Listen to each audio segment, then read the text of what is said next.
반갑습니다. 반갑습니다. 우리 옆 사람들과도 우리 샬롬으로 한번 인사하면 좋겠습니다. 샬롬. 네, 반갑습니다. 제가 정말 오랜만에 오후 예배로 인사를 드리는 것 같습니다. 작년 2024년에 큐티 강의를 한 적이 있었고, 또 기도학교 강의로 섰었고, 또 그 전을 보니까 청년부 주간 예배로 작년 8월에 선 이후로 제가 또 오랜만에 이렇게 오후 예배 말씀을 전하게 되었네요. 청년부 예배가 언제 있는지 아시나요? 네, 청년부 예배가 1시 반에 있습니다. 그래서 아쉽지만 제가 이 오후 예배에 많이 참석을 못하는데요. 그래도 이렇게 기회가 될 때 한 번씩 또 찾아뵙도록 하겠습니다. 오늘은 특별히 음악부 헌신 예배이기 때문에 찬양에 관한 말씀을 전하고자 합니다. 그렇다면 이 찬양이 무엇인지 성경은 어떻게 말씀을 하고 있을까요? 먼저 살펴보면 구약 성경에서 이 찬양과 찬송에 관련된 단어가 6가지가 있습니다.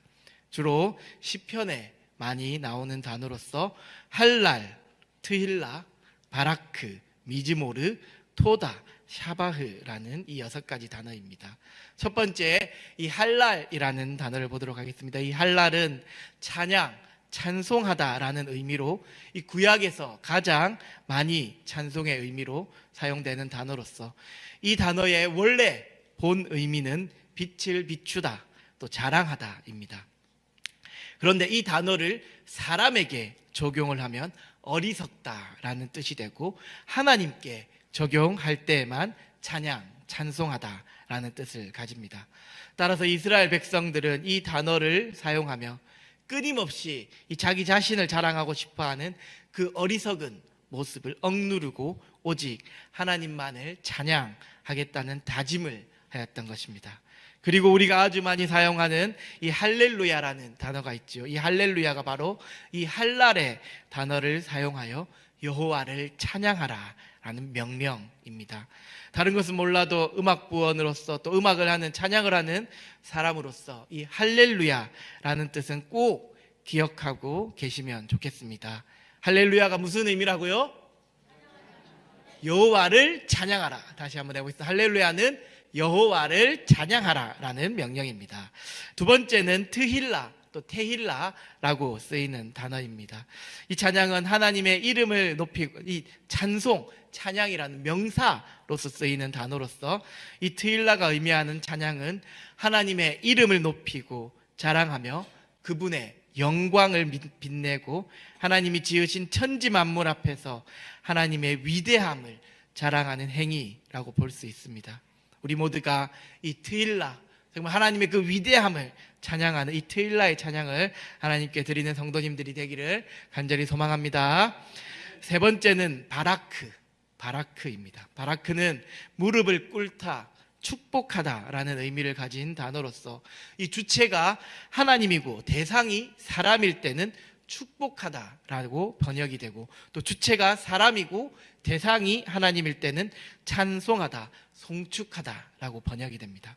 또한 이 무릎을 꿇는다라는 표현을 통해 사람이 무릎을 꿇고 순종함으로 경배하며 찬양한다라는 것을 뜻하기도 하지요. 네 번째, 미즈모르라는 단어입니다. 이 미즈모르는 자마르라는 단어에서 변형된 단어인데 현악기에 맞춰 노래하다라는 의미로 사용이 되는 단어입니다.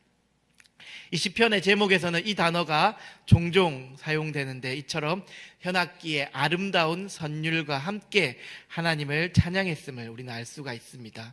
우리 교회도 호산나 앙상블이 현악기를 사용하여 하나님을 함께 찬양하고 있지 않습니까? 아주 성경적으로 찬양하고 있다는 것을 알아주시고, 이 호산나 앙상블을 위해서도 기도 많이 해주시고 또 많은 응원과 격려를 부탁을 드립니다. 다섯 번째는 이 토다라는 단어입니다. 토다는 고백하다, 감사하다, 또 찬양하다라는 의미를 가진 단어입니다. 이 단어는 하나님의 사랑과 은혜에 감사와 감격을 담아 찬양하는 것, 그것에서 한 걸음 더 나아가 공개적으로 회중들 앞에서 하나님께 감사를 고백하며 하나님의 사랑과 은혜를 증거하며 하나님의 뜻을 선포하는 행위라고 볼 수 있습니다. 지금 우리가 예배 시간에 드리는 이 찬양대의 찬양을 토다라고 말할 수 있겠네요. 마지막으로 여섯 번째입니다. 여섯 번째는 샤바흐라는 단어인데, 이 단어는 큰 소리를 내다, 찬양하다, 축하하다라는 의미를 가지고 있습니다. 찬양할 때 때로는 조용히 가사를 묵상하며 하나님을 생각하며 찬양하기도 하지만, 때로는 너무 기뻐서 하나님께 정말 큰 소리로 찬양할 때도 있지 않습니까? 이처럼 이스라엘 백성들은 이 다양한 상황에서 하나님을 찬양하였습니다. 그렇기에 우리도 찬양을 할 때 뭔가 어떤 틀을 정하여서 이렇게 찬양해야 돼, 조용히 찬양해야 돼, 악기를 사용하지 않고 그냥 음악으로 찬양해야 돼, 이런 고정관념을 버리고 정말 하나님을 경외하는 마음을 담아 때로는 무릎을 꿇고 경배하며, 때로는 이 아름다운 현악기에 맞춰 찬양하며, 때로는 열정적으로 기뻐 뛰면서 큰 소리로 찬양할 수 있어야 할 것입니다. 이 6개의 이 단어를 기억하며 이스라엘 백성들이 하나님을 찬양하였던 그 마음을 닮아 우리 광양중앙교회도, 그리고 우리 음악부 모든 부원들도 하나님을 경외하는 마음으로 진심을 담고 전심을 다해 찬양하는 하나님의 백성들이 되기를 간절히 소망합니다. 그럼 오늘 본문의 말씀으로 한번 들어가 보도록 하겠습니다. 오늘 본문의 말씀은 에베소서입니다. 에베소서는 사도 바울이 이 에베소와 그 근방 지역에 세워진 교회가 더 교회다워질 수 있도록 말씀을 전하고 교훈을 담고 있는 내용입니다. 특히 오늘 본문이 있는 4장부터 6장까지는 하나님의 은혜로 구속받은 성도로서의 새로운 삶에 대한 실천적 권면을 다루고 있습니다. 이러한 권면의 핵심은 하나님을 따라 새롭게 지음받은 자로서 하나님을 본받는 자가 되라는 것입니다. 즉, 구원받은 성도는 빛 대신 하나님의 자녀가 되었으므로 어둠의 일들을 벗어버리고 빛의 자녀로서 열매를 맺어야 하며, 지혜롭게 행하여 세월을 아끼고 성령의 충만함을 받으며 모든 관계에서 그리스도를 경외하는 믿음으로 피차 복종하는 자세로 살아가야 한다는 것입니다. 이러한 권면 중 오늘은 이 성령 충만을 받은 자의 특징에 대해 알아보고자 합니다. 그 전에 먼저 오늘 말씀의 앞부분인 5장 18절의 말씀을 한번 다 같이 읽어보도록 하겠습니다. 시작.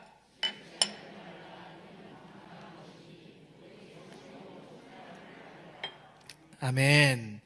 5장의 말씀에서는 어둠에 속한 자들과 빛에 속한 자들이 어떠한지를 알려주고 있습니다. 그리고 술에 취하는 것 역시 어둠에 속한 자의 모습이라는 것을 알 수 있지요. 사실 이 술 마시는 것과 구원이 어떤 연관성이 있냐고 질문하는 사람들이 있을 것입니다. 물론 술 마신다고 하여 구원받지 못하는 것은 아닙니다. 하지만 중요한 것은 술을 절제할 수 있는가인데, 술을 절제하여 마신다면 그것은 술 마시는 것이 아니겠지요.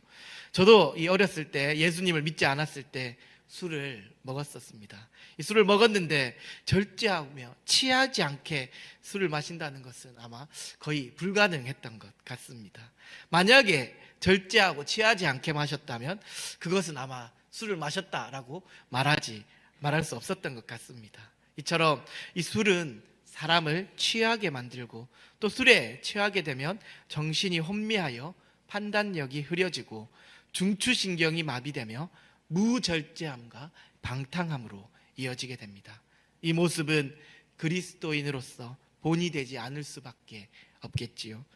물론 여기 계신 분들 중에서는 술에 취해 방탕한 삶을 사는 분들이 한 분도 없으시겠지만, 혹여나 주변에 그런 삶을 사는 분들이 있다면 지적하고 막 술 마시지 말라라고 하는 것이 아니라, 먼저는 그런 분들을 위해 기도해 주시고, 그런 분들이 말씀을 듣고 예수님을 만나 이전에 그 방탕한 삶을 끝내고 그리스도인으로서 성령 충만한 삶을 살아갈 수 있도록 이 말씀으로 아주 친절하게 권면해 주시기를 바랍니다.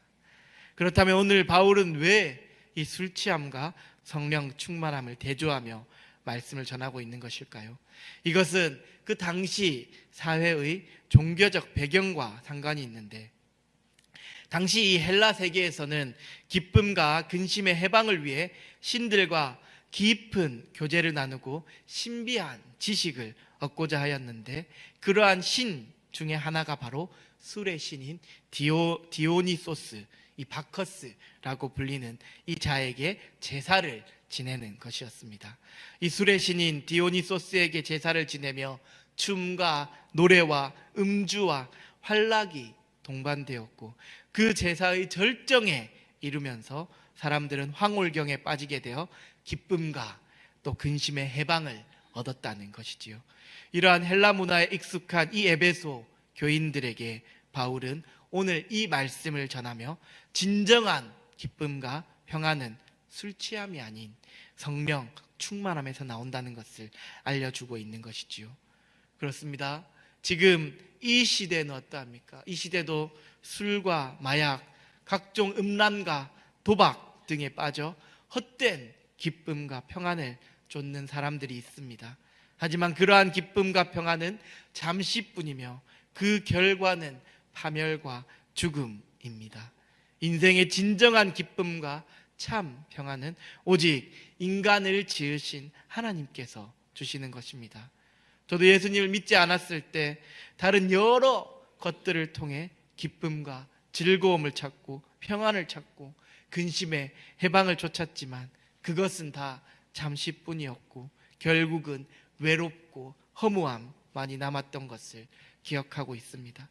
그리고 지금 예수님께서 주시는 그 기쁨과 평안을 경험해 보았기에 여러분들에게 확실하게 말씀을 드릴 수 있습니다. 오직 예수님만이 우리에게 참 기쁨과 평안을 주신다는 것을 말입니다. 그런데 이것도 사실 내 힘으로 되는 것은 아니었습니다. 성령님의 인도하심이 있고 성령 충만함을 간구하여 성령 충만함을 받았을 때 진정한 참 기쁨과 참 평안을 누릴 수 있습니다. 이 시간 여기 계신 모든 분들이 성령 충만함을 간구하시고 성령 충만함을 받으시기를 주님의 이름으로 간절히 축원합니다. 성령 충만함을 받아 인생의 참 기쁨, 인생의 참 평안을 누리시는 우리 성도님들이 되시기를 주님의 이름으로 간절히 축원합니다. 그렇다면 이렇게 성령 충만함을 받은 사람의 특징은 무엇일까요? 바로 오늘 읽은 19절의 말씀처럼 시와 찬송과 신령한 노래들로 서로 화답하며 너희의 마음으로 주께 노래하며 찬송한다라는 것입니다. 하나님께서는 이 성령 충만한 자의 입술을 통해 찬양받기를 원하십니다. 이것이 바로 하나님께서 인간을 창조하신 목적 중에 하나입니다. 이사야 43장 27절의 말씀입니다. 이 말씀을 다 같이 한번 읽어보도록 하겠습니다.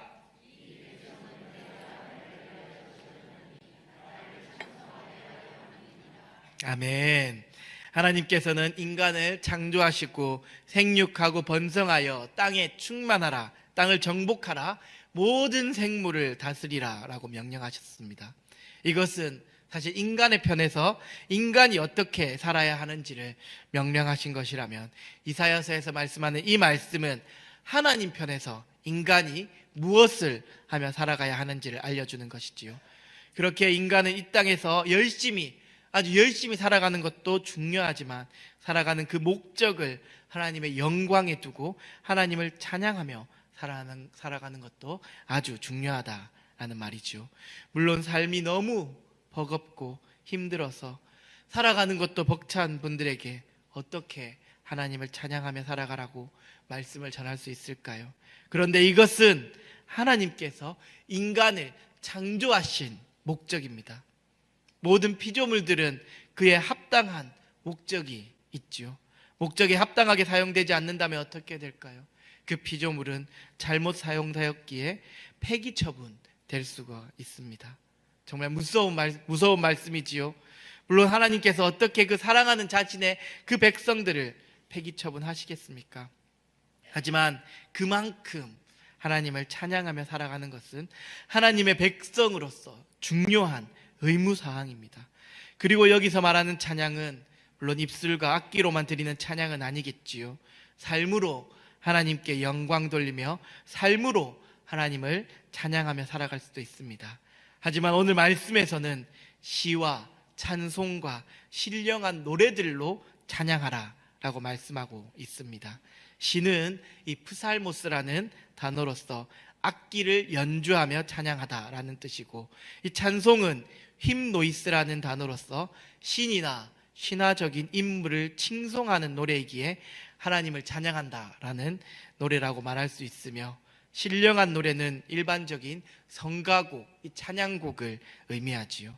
이처럼 다양한 찬양으로 하나님께 찬양을 할 수 있다는 것은 어떠한 찬양이 더 중요하고 더 멋지고 더 아름다운 것이 아닌 하나님을 향해 마음을 담아 성령 충만함으로 드리는 찬양이 참으로 중요하다는 것입니다. 어떤 찬양대에서는 하나님께 아름답고 멋진 찬양을 드리기 위해 이 솔리스트를 섭외하는 경우도 있다고 들었습니다. 물론 그러한 달란트를 가진 분들과 함께 아름답고 멋진 찬양을 하나님께 올려드리는 것이 나쁜 것은 아니지요. 하지만 그보다 더 중요한 것은 찬양을 드리는 그 찬양대의 그 마음을 하나님께서 보신다는 것입니다. 이 찬양을 드리기 위해 얼마나 마음을 다해 연습하며 준비하였고, 또 찬양을 드리면서 어떠한 마음으로 드리고 있는지가 훨씬 더 중요하다는 것이지요. 눈에 보이는 찬양의 모습, 귀에 들리는 찬양의 소리보다 먼저 하나님을 사랑하며 하나님의 은혜에 감사하는 그 진심 어린 마음을 담아 하나님께 찬양을 올려드리는 성도님들, 또 음악 부원들이 되기를 주님의 이름으로 간절히 축원합니다. 그리고 다음에는 서로 화답하며 찬양하라 라고 말씀하십니다. 왜 서로 화답하며 찬양을 해야 하는 것일까요? 찬양은 물론 혼자서도 하나님께 드릴 수 있지만, 이 예배를 드리거나 회중들 앞에서 함께 찬양하는 경우가 많습니다. 이렇게 모여 찬양할 때 중요한 것이 바로 서로 화답하는 것, 서로 마음을 주고받으며 찬양하나 한다는 것이지요. 찬양대나 찬양팀에서 중요한 것은 무엇일까요? 좋은 목소리, 뛰어난 음색이나 음감, 이런 것도 중요하지만 마음을 주고받아 멋진 하모니를 만들어내는 것이 참으로 중요합니다. 이 하모니는 그저 나오는 것이 아니지요. 이 좋은 지휘자님, 우리가 이번에 새로 오신 임성열 지휘자님처럼 좋은 지휘자님을 통해 만들어지고, 또 서로가, 이 찬양대원들 서로가 맞춰갈 때 좋은 하모니가 만들어집니다. 저도 이 목회자가 되기 전에 오랜 기간 합창단으로 또 활동을 하였습니다. 찬양이 또 너무 찬양하는 것을 너무 좋아해서 찬양 집회도 많이 찾아다니기도 하였고, 또 지역에 있는 합창단에 들어가 합창단원으로도 활동하기도 하였습니다. 그때 제가 합창단에 들어가서 배운 것이 바로 내 목소리만을 드러내는 것이 아니라 서로의 목소리를 들어주며 맞춰가는 것이 중요하다라는 것이었습니다. 그런데 맞춰가는 것 참으로 쉽지가 않았습니다. 그래서 오늘 말씀에서도 서로 화답하며 찬양하라 라고 말씀하는 것이 아닌가 싶습니다. 인간은 누구나 인정받고 싶어하고 드러내고 싶어하는 그 욕망이 있기 때문에 찬양을 할 때도 그런 마음이 올라올 때가 많지요. 하지만 분명한 것은 서로 마음을 맞춰 화답하듯이 찬양하는 것이 중요하다라는 것입니다. 여기서 맞춰야 할 것은 음뿐만이 아니겠지요. 음보다 먼저 맞춰야 할 것은 마음입니다. 서로가 한 마음으로 하나가 되어 하나님을 찬양해야 한다는 것입니다. 우리는 인간이기에 사람이 서로가 함께하는 자리에는 반드시 불화가 있기 마련입니다. 이러한 불화를 가지고 하나님을 찬양한다면 과연 그 찬양을 하나님께서 받아주실까요? 그래서 주님께서도, 우리 예수님께서도 이렇게 말씀하셨지요. 마태복음 5장 24절의 말씀입니다. 마태복음 5장 24절의 말씀을 다 같이 한번 읽어보도록 하겠습니다.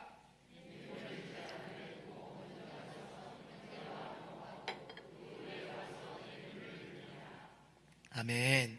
이 예배를 드릴 때도, 또 찬양을 드릴 때도 먼저 이 말씀, 이 형제와 화목하고 그 후에 와서 예물을 드리라는 이 말씀을 기억하고, 혹여나 마음이 불편한 분들이 있고 또 불화가 있거나 그러한 분들이 있다면 먼저 화해하고 찬양하는 우리 성도님들, 또 음악부가 되기를 간절히 소망합니다.